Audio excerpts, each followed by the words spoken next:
और आइए इस वक्त की एक बड़ी खबर दे दें आपको जो बूस्टर डोज से जुड़ी हुई है। बूस्टर डोज का अंतर जो है लेने का उसे कम करने के लिए NTAGI ने स्वास्थ्य मंत्रालय को सलाह दी है। इस खबर पर आज दिन भर से नजर थी। NTAG की स्टैंडिंग टेक्निकल सब कमेटी जो है STSC, ये इसकी आज मीटिंग थी और इसमें आज तमाम जो स्टडीज हुई हैं, खासतौर से क्रिश्चियन मेडिकल कॉलेज CMC की जो स्टडी हुई है उसमें प्रिकॉशन डोज जो है हमारी कोविड वैक्सीन की, उसमें किस तरह के तब्दीलियों का उसमें आकलन था, इस पर विस्तार से चर्चा की गई। और अब NTAGI के जो तमाम मेंबर्स हैं वो सहमत हो गए हैं कोविड बूस्टर डोज गैप को 6 महीने तक करने का। तो ये बड़ी खबर है और इस पर बातचीत करने के लिए इस वक्त मेरे साथ मेरे सहयोगी अमरीश पांडे जुड़ चुके हैं। अमरीश, बताइए क्या फैसला हुआ है, NTAGI की तरफ से क्या कहा गया है?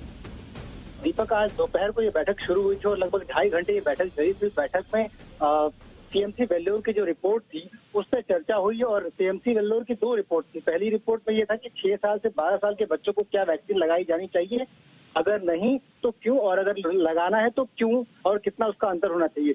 एक इस रिपोर्ट पर चर्चा हुई। दूसरा इस बात पर चर्चा हुई थी कि बूस्टर डोज की जो ड्यूरेशन है क्या उसको घटाया जाए, यानी कि जो अभी तक का मौजूदा जो 9 महीने का टेन्योर है क्या उसको घटाकर हम 6 महीने या उससे कम कर सकते हैं। तो NTAGI ने जो सलाह दी है स्वास्थ्य मंत्रालय को, वो सलाह दी है कि इसको 9 महीने से घटाकर 6 महीने किया जा सकता है।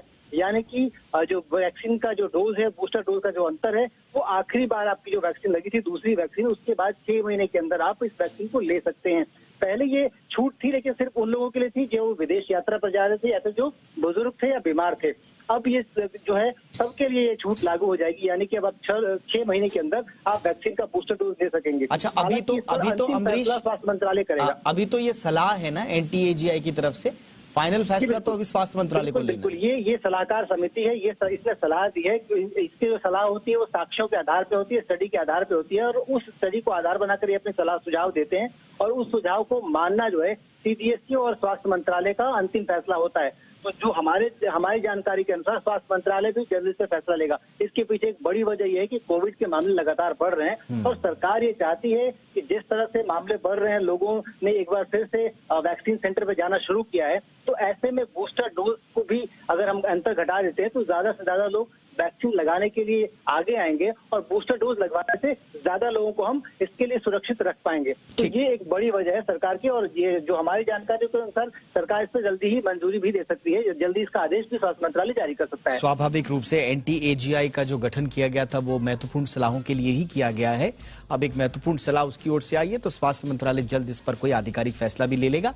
तो अब तक 9 महीने का गैप था सेकेंड डोज के बाद बूस्टर डोज लेने का, अब सलाह यह है NTAGI की कि वो 6 महीने घटा दी जाएगी, यानी कि 6 महीने में ही बूस्टर डोज का नंबर आ जाएगा।